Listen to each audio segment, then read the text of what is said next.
지금 시장에서 가장 큰 위험은 뭐라고 생각합니까? 라고 했을 때 63%가 델타 변이 확산이다. 소비자들에게 물어봤을 때 불확실성이 1년, 3년에까지 물가 급등에 대한 두려움이 조사되고 있죠. CPI에는 임대료가 영향을 가장 많이 주기 때문에 주택 가격이 오름으로 해서 임대료도 올라가고 있다는 게 중요합니다. 장기적인 5년 기대 인플레이션, 10년 기대 인플레이션에서도 낮게 보지 않고 있다는 게 문제예요. 기업이 생산 비용을 가격에다 전가시킬 수 있는 경제 상황, 그게 지금이. 그러니까 물가 인상이 무조건 인플레이션이 시장의 악재로 받아들여져서는 안 되는 거죠.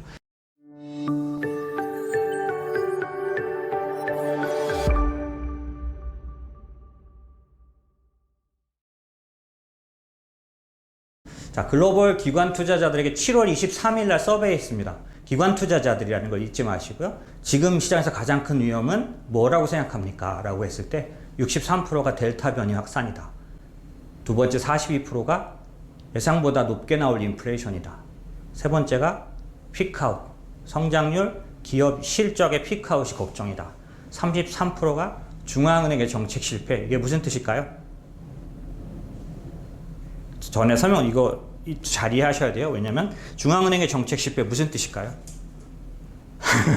여기 물어볼 사람 좀 많이 있어요. 무슨 뜻이냐면 인플레이션이 나타나기 때문에 빨리 테이퍼링과 금리 인상을 진행해서 물가를 잘 관리하지 않으면 인플레이션의 역습을 당합니다. 왜냐하면 금리 인상이나 테이퍼링은 실행하면 바로 효과가 있지 않고 정책 시차란 게 있다 그랬죠. 통화 정책에는 정책 시차가 있어요. 최근까지 제가 봤던 데이터로는 9개월 정도 격차를 둔다는 거예요. 그러면 지금 금리를 올리면 효과는 9개월 뒤에 나타난다는 뜻이에요. 그러니까 중앙은행이 제때 올리지 못하면 소용이 없는 거죠. 그래서 언제나 저희가 과거의 데이터를 보면 중앙은행이 금리를 막 올리는데 이미 취약해져 있는 상태에서 뒤늦게 올려버리니까 엎친데 덮친 격으로 했던 적이 많았어요. 과거에 오랜 동안 통화정책의 역사를 보면. 그러니까 시장의 참여자들은 자꾸 그거에 곤두세우면서 중앙은행에게 말하는 거죠. 제발 정신 차리고 올릴 때가 되면 올려라 제발. 안 올리면 나중에 니네가 뒤늦게 올리면 우린 끝이야. 이제 이렇게 말하는 거죠. 이게 중앙은행의 정책 실패입니다. 시장은 그걸 두려워해요. 왜냐면 여러 번 그런 경험이 있으니까죠. 이해하셨죠? 상당히 난해합니다. 이거 어디가 맞을지 모르겠지만은. 그 다음에 네 번째는 고르지 못한 국가 간 백신 공급, 경기 회복세. 그래서 이거는 최근에 IMF가 경고했죠.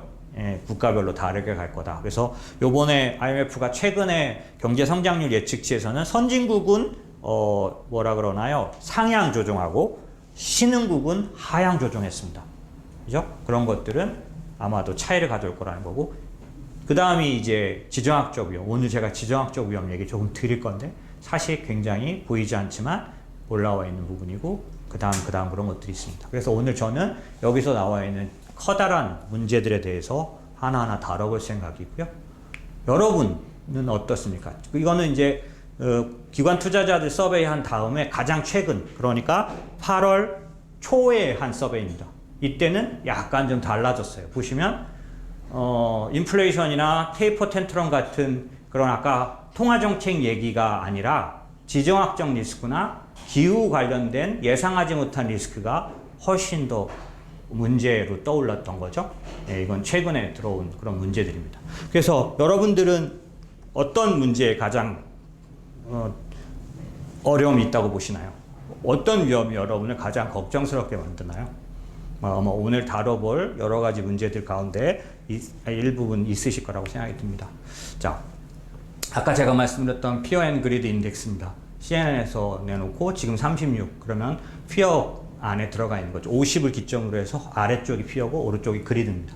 그래서 보통 이 지표는 익스트림 피어일 때는 무조건 4라는 게 맞고요. 그 다음에 그 익스트림 그리드 쪽일 때는 무조건 팔았다가 사라는 얘기가 나올 정도로 상당한 그런 지표로 나오고요. 오른쪽에 보시면 이제 이 정도 공포는 상당한 공포 지수입니다. 보시면 지금 조금 더 올라오긴 했지만은 코로나 위기 때만큼은 아니지만 거의 가까이 가는 공포였던 걸로 봐서는 이건 상당한 공포인 거죠.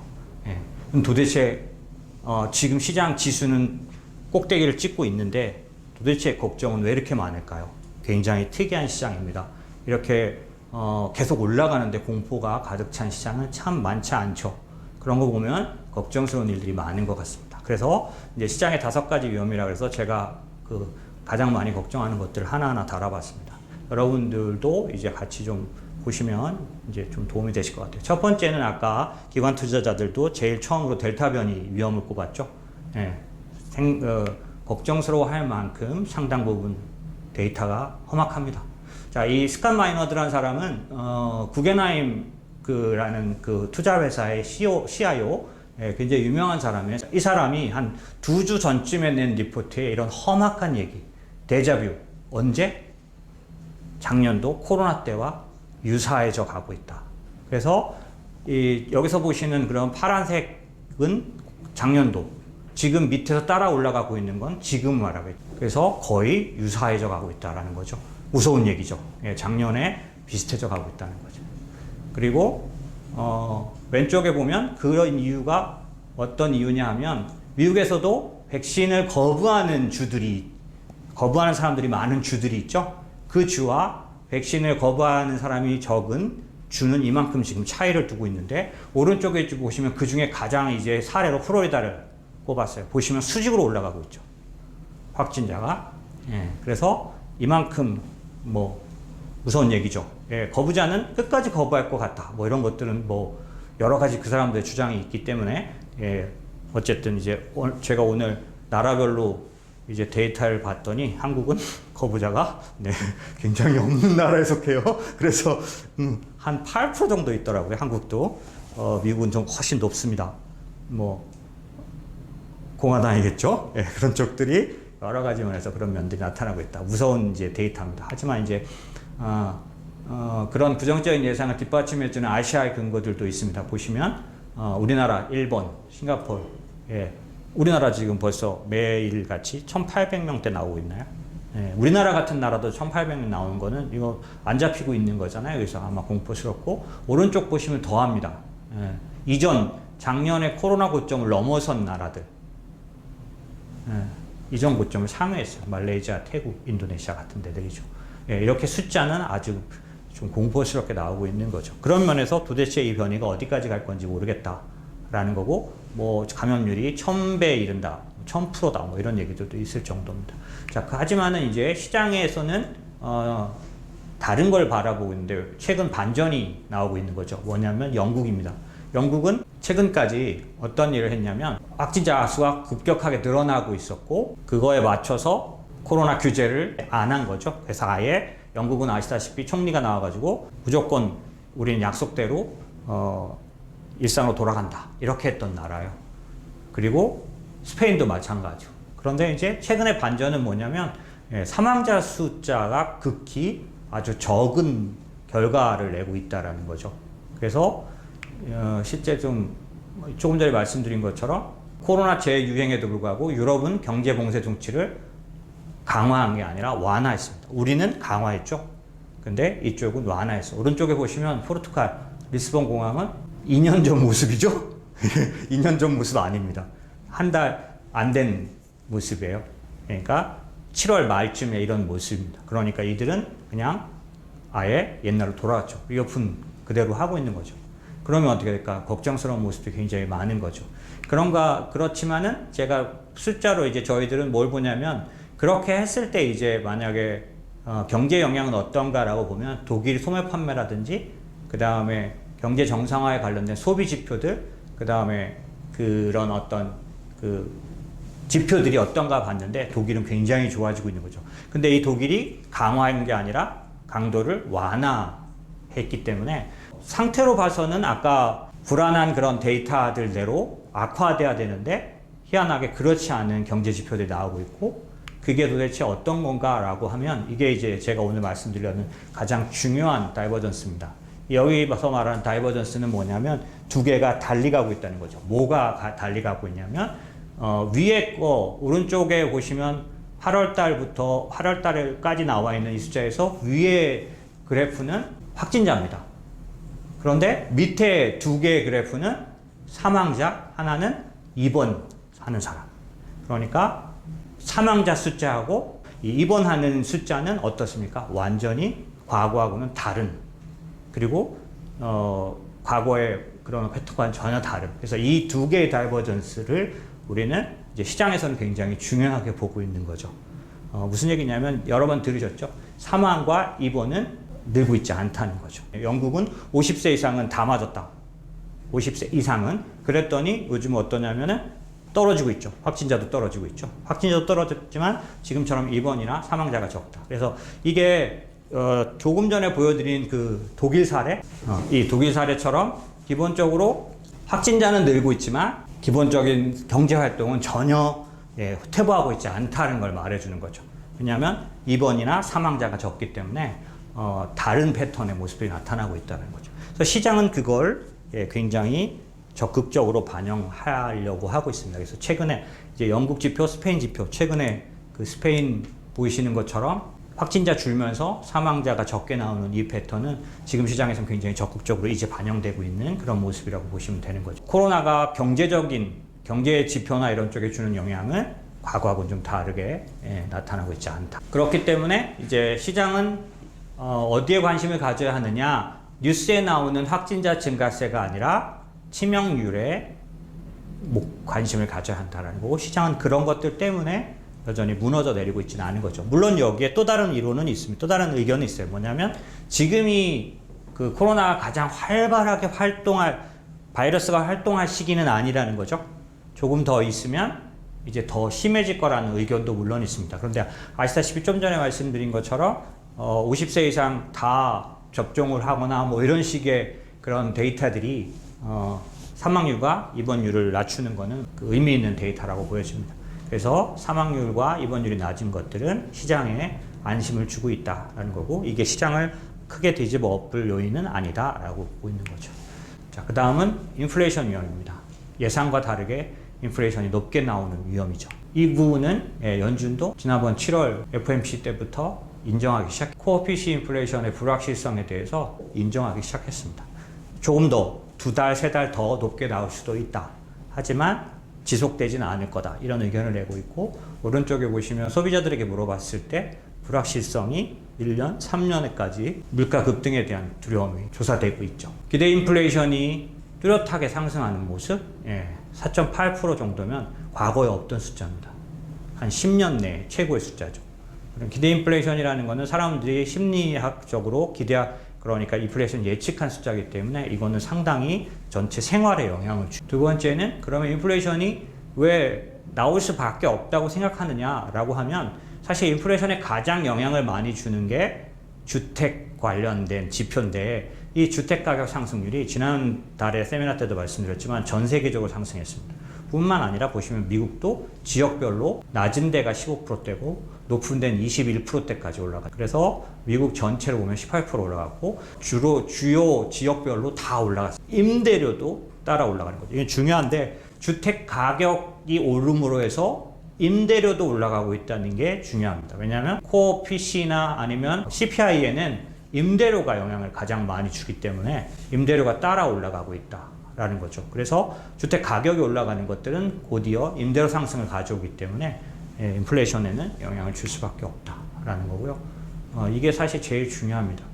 장기적인 5년 기대 인플레이션, 10년 기대 인플레이션에서도 낮게 보지 않고 있다는 게 문제예요. 이게 무슨 말이냐면 일시적이지 않다라고 사람들은 생각하고 있다는 거죠.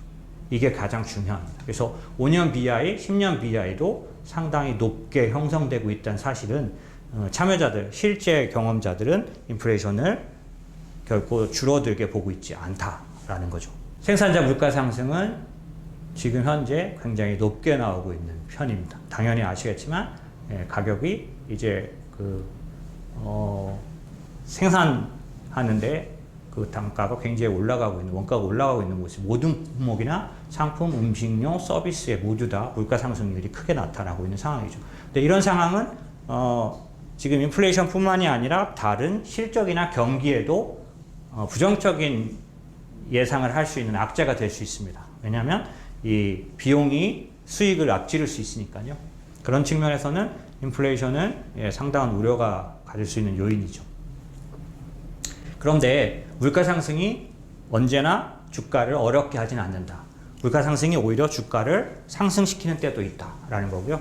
NFIB라 그래서 미국의 중소기업들에게 설문조사하는 기관입니다. NFIB에 따르면 제품 가격 인상이 예정되고 임금 인상이 예정된 기업이 급격하게 증가하고 있습니다. 오른쪽에 보시면 제품 가격 인상 그 기업 관련된 계획된 기업이 굉장히 높은 걸 볼 수가 있어요. 비중이 보시면 이게 무슨 말이냐면 생산자 물가가 올라간 것들을 자기 제품에다가 반영할 수 있는, 전가시킬 수 있는 기업의 비중이 극히 높다는 겁니다. 지금이 그럴 수 있는 때라는 거죠. 그게 인플레이션이 주가를 떨어뜨리느냐 그렇지 않느냐를 결정합니다. 기업이 생산 비용을 가격에다 전가시킬 수 있는 경제 상황, 그게 지금인 거죠. 그러니까 물가 인상이 무조건 인플레이션이 시장의 악재로 받아들여져서는 안 되는 거죠. 이런 모습이 안 나타나면 반대로 디플레이션이 오는 거기 때문에 사실 그것도 좋은 건 아닙니다. 그러나 인플레이션이 어느 정도 나타나지만 지금처럼 중소기업들이 물가를 전가시킬 수 있는 상황이라고 그들이 판단해서 계획을 발표하고 있고, 그럴 때는 반드시 주가가 같이 따라 올라가는 거죠. 과거의 사례도 그랬다는 겁니다. 그런 면에서 현재 물가 상승은 기업의 이익을 해치는 정도는 아니라는 걸 알 수가 있습니다. 그렇다면 저희는 여러 번 말씀드려왔습니다. 물가가 안 나타날 거라고 생각하지 않고 물가가 나타날 거라고 생각하는 쪽이다 보니까 물가를 구체적으로 관리하고 해지하고 투자할 수 있는 투자 포트폴리오는 저희는 계속 가져가고 있는 쪽이죠. 그래서 그거를 과거의 사례로 봤을 때 인플레이션 국면에서 자산별로 어떤 모습을 나타내느냐, 과거 유사 국면의 연한산 수익률을 오른쪽에 보시면 데이터로 볼 수 있습니다. 인플레이션 국면에서는 어떤 자산에 투자해야 되는지라는 거죠. 보시면 거꾸로 달러나 귀금속이나 국채나 이런 쪽은 투자하면 마이너스 나는 쪽이죠. 그런가 하면 왼쪽 끝으로 갈수록 연한산 수익률이 인플레이션 국면에서 더 높게 나오는 자산들이에요. 리츠나 배당, 그 다음에 특히 미국 주식 뭐 이런 쪽들. 비미국 주식 들어가 있는 거 보면 주식이 신흥 주식까지 해서 주식이 인플레이션의 해지 수단, 투자 수단이 된다는 거고 산업금속이 거기에 들어가 있네요. 지금 왼쪽에 보시면 지금 우리 시장이 어떤 국면에 가 있느냐, 높은 성장성, 낮은 물가 국면에서, 이때는 주식, 회사채, 소비재가 맞았는데 지금은 어디로 들어가고 있냐면 높은 물가 민감도의 높은 성장성 국면에 들어가 있다는 거죠.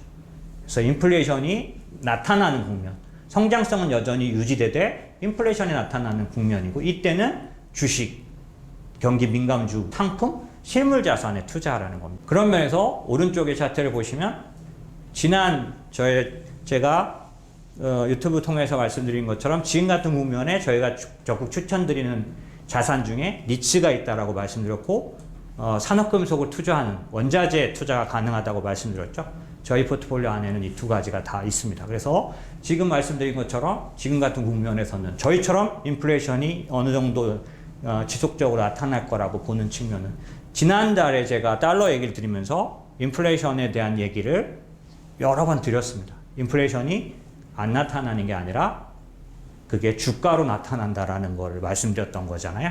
그런 측면에서 당연히 인플레이션이 주가로 나타나니까 어때요? 주식을 사야 되는 거죠. 투자를 해야 된다라고 말했던 거죠.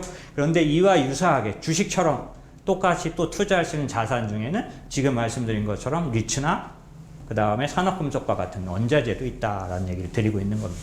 그래서 인플레이션에 대한 우려는 시장에서 걱정하는 것처럼 일시적이고 나타나지 않는다고 저희는 생각하지 않기 때문에 대비하고 투자하려고 한다라는 얘기인 거죠. 그래서 보시면 주요 자산 인플레이션과 통화정책의 민감도 측면에서 이렇게 보면 물가와 수익률 민감도가 높은 쪽들은 오른쪽 위에 있는 고배당, 미국 주식, 산업금속 이런 쪽이고, 그 중에서 리츠나 신흥 주식은 실제 금리를 빼고 나면 수익률이 인플레이션을 빼고 나면 실제 금리가 나오는 거잖아요. 그런 면에서는 물가 민감도는 높지만 실제 인플레이션도 빼고 실제 금리로 봐서는 조금 낮은 수익률을 기대할 수 있다는 게 리츠, 이렇게 되어 있는 거죠. 그래서 이 표는 그렇게 보시면 됩니다. 앞에서 보셨던 것처럼 인플레이션과 관련된 투자는 이런 쪽에서 하는 게 맞다라는 거죠. 자, 그 다음은 지금 뭘로 보나 피크아웃 얘기가 많이 나오고 있죠. 실적 피크아웃이 위험이 되는 그런 식이죠. 실적 피크아웃은 어떤 위험이냐? 지금처럼 이익이나 그 다음에 영업이익 전망치가 최고로 찍고 있다니 지금보다 더 좋을 수 있을까라는 만큼 너무나 높게 급커브를 그리고 있기 때문에 이번이 마지막 피크가 되지 않겠냐라는 우려는 아주 지속적으로 지금 시장을 지배하고 있는 거죠. 그걸 어떻게 할 수 있냐면 이렇게 할 수 있습니다. 보시면 지수는 계속해서 신고점을 갱신하고 있는데 50일 이동평균선을 상회하는 종목의 비중은 극히 낮은 거죠. 이게 무슨 얘기냐면 몇몇 종목들이 돌아가면서 올라서 지수를 갱신하고 있는 거지 전체적으로 오르고 있지 못한 거죠. 이거는 피크아웃을 반영하고 있다는 겁니다. 제가 아마 데이터 안 넣어놨을 것 같은데 빅텍 5개 종목도 엄청난 실적을 발표했지만 그 중에 2개는 빠지고 3개는 올라갔어요. 실적 최대를 발표한 날 빠지는 주식이 지금 굉장히 많습니다. 실적 멀쩡합니다. 제가 보기에는. 근데 주가가 빠지고 있는 거죠. 그걸 가르는 요인은 뭘까요? 실적을 엄청 갱신했어요. 좋은 실적을 냈어요. 근데 시간으로 빠져요. 어디는 실적이 좋게 나왔어요. 근데 시간으로 올라요. 그걸 결정하는 요인은 뭐예요? 가이던스예요. 가이던스. 그래서 여러분 애플은 항상 가이던스를 미적지리하게 내놓는 걸로 유명합니다. 가이던스 안 내놓는 걸로 유명한 기업이 애플이에요. 그러고도 계속 갱신했습니다. 애플은. 그렇기 때문에 그 가이던스를 왜 그렇게 아끼는지는 모르겠는데 많은 기업이 좋은 실적을 내고도 가이던스를 좀 겸손하게 내놔요. 그러면 빠집니다. 요즘은. 예, 그런 것처럼 실제로 엄청난 지금 보시면 S&P의 어닝 서프라이즈는 이 정도예요. 보세요. 498개 중에 294개가 발표했는데 그 업종별로 서프라이즈가 나온 비율을 한번 보세요. S&P 전체로 보면은 80%에 육박하는 정도가 서프라이즈를 내놨죠. 예, 80% 넘을 것 같아요. 그런가 하면은 예상 하회는 요 정도밖에 안 돼요. 보시면 업종 왼쪽에 보시면 에너지는 22개 중에 10개가 서프라이즈 내놨고 소재는 28개 중에 14개, 산업재는 74개 중에 56개, 자유소비재는 61개 중에 29개 이렇게 보시는 거예요. 보시면 예, 엄청나게. 그래서 사실 이번 주 지난주 후반에 골드만삭스가 S&P를 목표 타겟 그 가격을 또 올렸죠. 예, 그런 것처럼 계속해서 주마다 갱신하고 있는 상황이죠. 기본적으로 서프라이즈는 엄청나게 나타나고 있는 중이라는 거죠. 그런데 그럼에도 불구하고 시장에는 아까 지금 다루고 있는 것처럼 불안 요인이 높고, 그죠? 그 다음에 지수는 갱신하고 있는데 51 이동평균선 고점을 찍는 종목의 수는 극히 작다. 특별히 요즘은 여러분 어떠신지 모르지만 제가 듣는 소식으로는 너무 빠르게 순환매가 돌아가서 사면 물린다 장이라 그래요. 사면 물린다. 예. 그럼 어떻게 안 사? 그냥 무조건 사면 물린다 장이라는 거죠. 그만큼 거의 한 주를 안 오르는 것 같다. 예, 그렇게 얘기를 해요. 그런 것처럼 왜 이렇게 공포도 높고 왜 이렇게 순환매가 빠르게 돌고 이럴까라고 생각하면 실적도 이렇게 좋은데 이 걱정인 거죠. 고점이 아닐까라는 걱정인 겁니다. 그럼 고점이 아닌가라는 부분에 대해서 저희는 아니라고 말하고 싶은데 두 가지 이유 때문에 저희는 실적이 피크아웃이 아니라고 보는 겁니다. 이거는 이제 독일 기업들에 대한 데이터예요. 뭐냐면 주문과 생산의 갭, 다이버전스를 저렇게 심각하게 아직 내고 있는 거죠. 칼라로 안 보여드려서 죄송한데 위에 게 주문이에요. 주문은 넘치는데 생산은 딸리고 있는 거죠. 이게 우리가 차량용 반도체 그래가지고 자동차에만 그런 줄 알지만 다 그러고 있는 거죠. 지금 전체적으로 주문은 넘치는데 생산은 못 쫓아갑니다. 이게 제가 작년도 10월 달부터 얘기했던 리스타킹 장세라는 겁니다. 이게. 예, 그때 제가 미국의 자동차 판매를 갖고 10월, 11월 달에 리스타킹이 오는데 이번엔 클 것 같다. 그래서 제가 그때 뭐라 그랬냐면 이번 여름은 뜨겁고 길 것 같다라고 했다고 저한테 화내신 분도 계세요. 아니 뜨겁고 길게던 이거냐? 이렇게 물어본 분도 계신데 사실 그때 제가 그렇게 근거를 갖고 말했던 제 근거는 리스타킹이 강하게 나타날 것 같다. 지금 보세요. 벌써 몇 달째 계속해서 공급 쇼티지. 예, 주문은 넘치는데 소비는 넘치는데 뭐가 못 쫓아가요? 생산이 못 쫓아가요. 그러니까 재고가 어떻게 될까요? 점점 재고 지수가 낮아질 수밖에 없죠. 제가 말했던 리스타킹이 이런 상태입니다. 네. 그래서 저희는 리스타킹 때문에 피크아웃 아니라고 보는 거죠. 제가 사스 때 리스타킹 3년 갔다고 말씀드렸죠. 근데 이번에는 왜 리스타킹이 길게 강하게 갈 거라고 제가 말씀드렸나요? 네, 제가 캐펙스 얘기를 했었죠. 캐펙스가 동반한 오래간만에 지난번 16년, 17년도에도 제가 보지 못했던 대규모 캐펙스가 실행되는 투자, 그러니까 지금은 소비나 이런 것들을 이어서 투자가 시장을 끌어가지고 있습니다. 지금 이제 시작됐다라는 거죠. 그래서 캐펙스가 동반한 리스타킹은 강하고 크다라고 말씀드렸었죠. 또 하나 지표 볼까요? 재고율 보세요. 재고율. 제조업자 재고율, 소매업자 재고율, 재고율은 엄청나게 떨어지고요. 그런가 하면 신규 주문들 보세요. 그러니까 엄청난 주문의 생산이 딸리고 재고가 엄청나게 줄어들고 있는, 재고가 못 쫓아가는 거죠. 생산이 원활하게 돼야 재고가 쌓일 거 아니에요. 재고가 쌓여주지 않으니까 재고율도 굉장히 낮은데 주문율도 높고 생산 지수는 낮고 이런 상태라는 거죠. 보시면 2021년 하반기에 탄력적인 제조업 경기 회복을 저희는 그런 면에서 기대하고 있는 겁니다. 오른쪽 차트를 보세요. 산업 생산이 판매를 저렇게 밑돌고 있는 거죠. 생산이 못 쫓아가고 있는 모습입니다. 이게 이제 여러분이 요거는 알아두시면 좋겠어요. 미국의 ISM 지수가 안 좋게 나옵니다, 요즘. 60 가까이 나오는데 안 좋다고 평가가 나와요. 요즘 ISM 지수 발표하고 나면은 시장에서 악재처럼 말합니다. 그런데 왜 ISM 지수가 50을 넘으면 나쁜 게 아니거든요?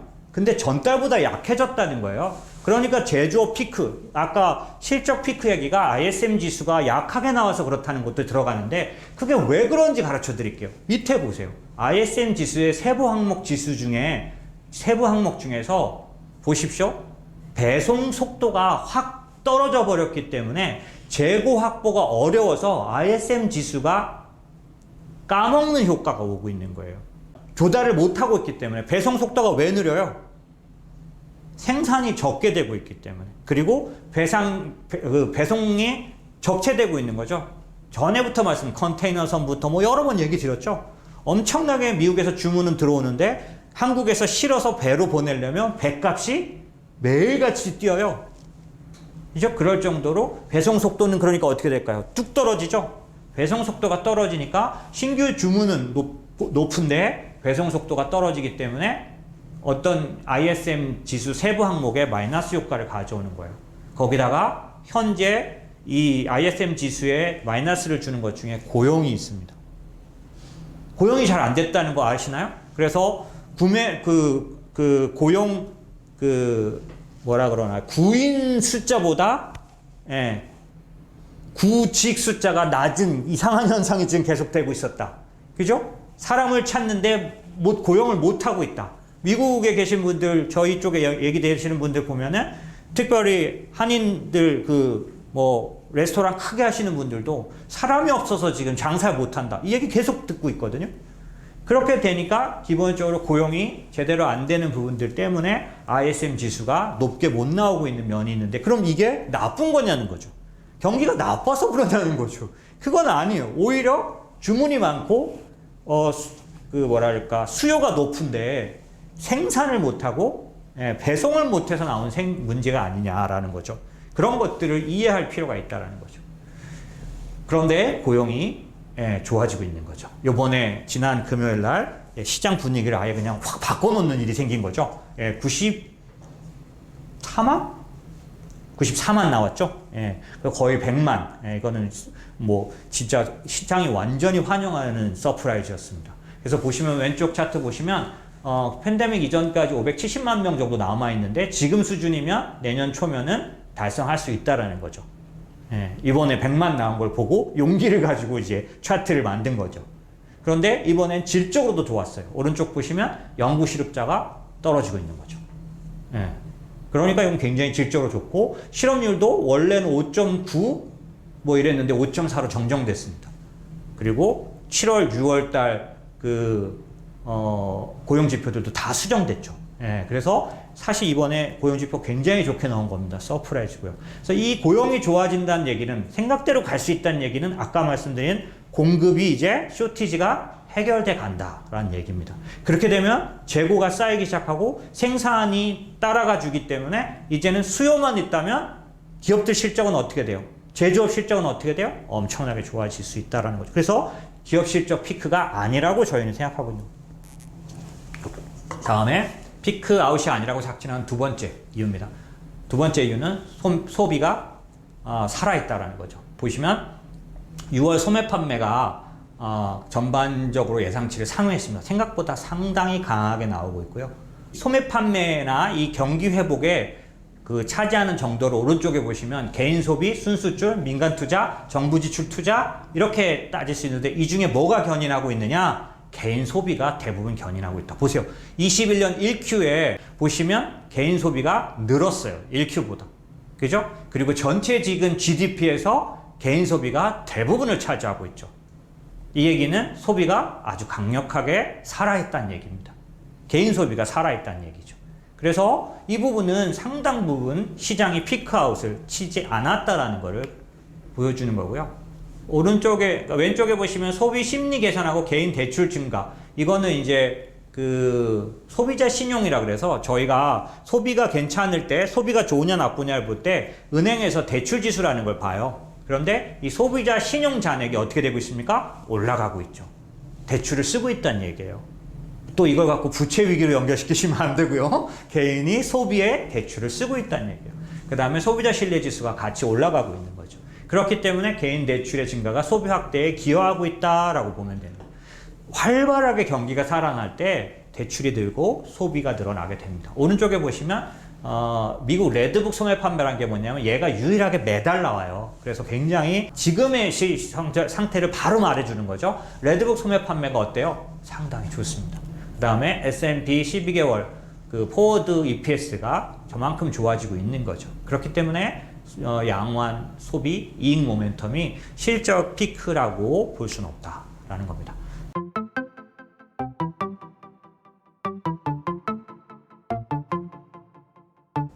최근까지 계속 금리가 무슨 일만 있으면 더 내려가고 했었는데 금요일날 고용 지표가 나오면서 금리가 올라갔으니까 금리가 올라갔다는 얘기는 경기에 대해서 긍정적으로 받아들이기 시작했다는 뜻이다 라고 생각할 수 있잖아요. 그래서 시장이 환영했던 거죠. 그런 것처럼 지금 미국 장기물 금리에 대해서는 생각이 완전히 갈라집니다. 중국 시장.